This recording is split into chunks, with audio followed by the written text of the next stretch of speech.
بسم الله الرحمن الرحيم الحمد لله رب العالمين والصلاة والسلام على سيدنا ومولانا محمد وعلى آل سيدنا ومولانا محمد وبارك وسلم وصلي عليه سبحان ربك رب العزة بسم الله الذي لا يضر مع اسمه شيء ولا في الأرض ولا في السماء وهو السميع العليم سبحانك لا علم لنا إلا ما علمتنا إنك أنت العليم الحكيم اللهم ربنا أرنا الحق حقا وارزقنا اتباعه وأرنا الباطل باطلا وارزقنا اجتنابه اللهم أرنا حقائق الأشياء كما هي ربنا زدنا علما وعملا وإخلاصا يا رب العالمين اللهم انصر أولياءك في مشارق الأرض ومغاربها اللهم انصرهم على عدوك وعدوهم إنك على كل شيء قدير اللهم فرج عنا وعن إخواننا في مشارق الأرض ومغاربها اللهم نفس كربنا وكربهم وثبت أقدامنا وأقدامهم والطف بنا وبهم يا أرحم الراحمين يا رب العالمين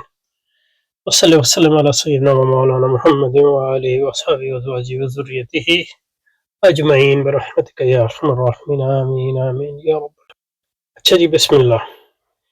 تو یہ پچھلا جو ہمارا فلسفہ کیسے پڑھا جائے پہ ایک ویڈیو تھا، اس پر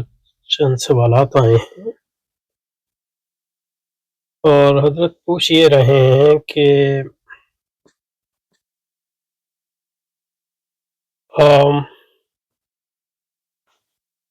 کتابیں جو آپ نے تجویز کی وہ انگریزی زبان میں ہیں۔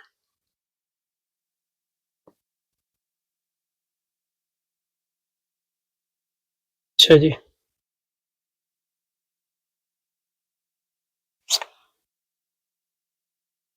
انگریزی زبان ہے جس پر مجھے اب ہم جیسے دینی مدارس کے طلباء کو کس طرح پڑھنا چاہیے، کیونکہ ہمارے نصاب میں الانتباہات المفیدہ حضرت تھانوی رحمۃ اللہ علیہ اور معین الفلسفہ ہے۔ اب الانتباہات المفیدہ جو ہے وہ کوئی فلسفے کی کتاب تو نہیں ہے، اور معین الفلسفہ جو ہے وہ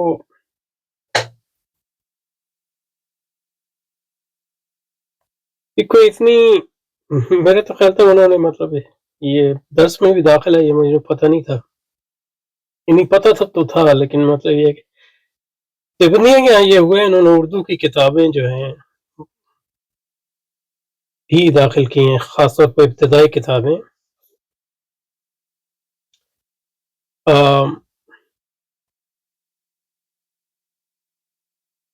نصاب میں، لیکن معین الفلسفہ کوئی اچھی کتاب نہیں ہے، یعنی اچھی لکھی نہیں گئی ہے، اور مجھے پورا تو نہیں پتہ، لیکن حضرت سعید پالنپوری لگتا نہیں ہے کہ فلسفے میں،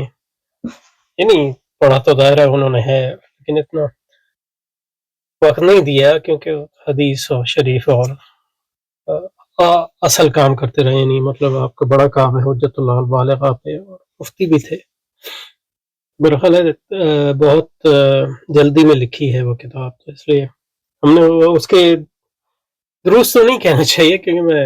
کوئی درس تو نہیں دیتا، میں تو خود پڑھتا ہوں، یعنی میں نے اس سے پہلے وہ کتاب پڑھی نہیں ہے اور نہ اس کی تیاری وغیرہ کرتا ہوں، تو کبھی وہ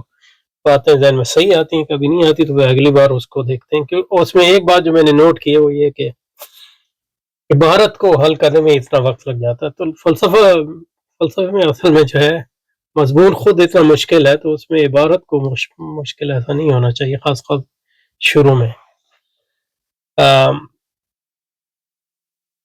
اور خاص طور پہ وہ امہات فلسفہ کی کتاب نہ ہو اور مشکل بھی ہو تو اس کا کوئی تک نہیں بنتا۔ اور دوسری بات یہ ہے کہ یعنی یہ تو نصاب کی ہماری کتابیں نہیں ہیں، نصاب کی جو ہمارے یہاں کتابیں ہیں، مثلا ملا صدرہ ہے یا آپ لوگوں کے یہاں وہ پڑھائی جاتی ہے کہ نہیں، اور میبزی تو ابتدائی کتابیں ہیں، اس کی شروعات جو ہیں وہ اصل میں درسی کتابیں ہیں، اور وہ کسی متقن استاد سے پڑھنی چاہیے، اور دیوبندیوں کے فلسفے میں اتقان اتنا نہیں ہے، نہ منطق میں، کیونکہ کتابیں جو پڑھاتے ہیں اس کی وجہ یہ ہے کہ ان لوگوں کا جو توجہ زیادہ رہی ہے وہ حدیث شریف اور ہماری اصل کتابوں پہ رہی ہے، اور جو فلسفہ منطق کی اصل جو ہمارے ہندو پاک میں ٹریڈیشن ہے وہ خیر آبادیوں کے ہے، اس لیے آپ دیکھیں کہ مولانا سندھی جو ہے وہ دیوبند میں پڑھتے تھے، لیکن منطق اور فلسفہ انہوں نے باہر جا کے بھی پڑھا استادوں سے، وہ خیر آبادی تھے یا اسی کے طرح کے، لیکن ان کو انہوں نے لکھا ہے مطلب دیوبند کے ہاں یہ علوم مضبوط نہیں ہے، تو اگر کوشش کریں اگر اچھا کوئی خیر آبادی استاد مل جائے تو اس سے بھی منطق فلسفہ کی جو ہماری درسی کتابیں وہ پڑھنی چاہیے، تاکہ وہ ایک روایت بھی رہے اور سند بھی چلتی رہے۔ باقی اس کے بعد جو مدارس کے طالب علم ہیں ان کو سیدھا حضرت امام غزالی کی کتابوں پہ جانا چاہیے، وہ درس میں نہ بھی پڑھیں، اور ہم کوشش کریں گے کہ یہاں اس کے مطالعہ کریں۔ اب وقت کم ہو گیا ہے رسالہ نکالنے کی وجہ سے، ورنہ تو بہت کتابیں پڑھنے کی جو ہے منصوبہ تھا، لیکن یہ کہ انشاءاللہ آہستہ آہستہ جیسے جیسے وقت نکلا وہ بھی کریں گے۔ لیکن آپ جیسے مطلب یہ ہے کہ فارغ التحصیل طلباء ان مقاصد الفلسفہ پڑھیں امام کی، مقاصد الفلسفہ میں منطق والا حصہ، اگر آپ نے منطق پڑھی ہے تو اس کو دوبارہ پڑھنے کی ضرورت نہیں ہے، صرف جلدی سے دیکھ لیں، اس کے بعد اس میں طبیعیات اور الہیات کے جو مباحث ہیں وہ پڑھیں، کیونکہ امام غزالی کی ایک بات یہ ہے کہ آپ کی زبان بالکل یعنی سمجھاتے ایسے ہیں جو بہت آسانی سے سمجھ میں آ جاتا ہے مشکل مسائل۔ اس کی وجہ یہ ہے کہ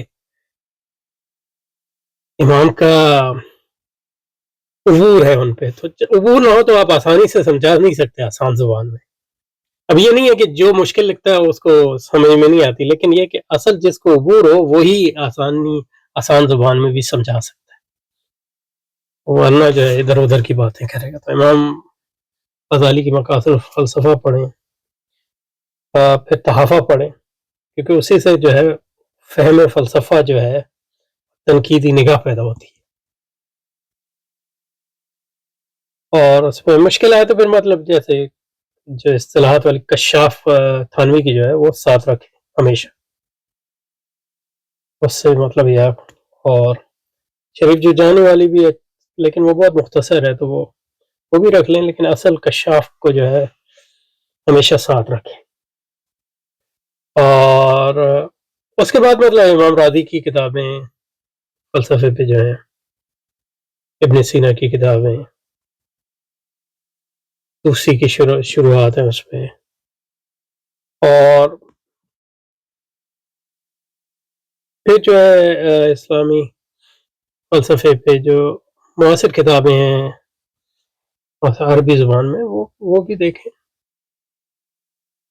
زیادہ شیعوں کی ہیں لیکن یہ نہیں پرانی، مطلب ملا صدر بھی تو شیعہ ہیں۔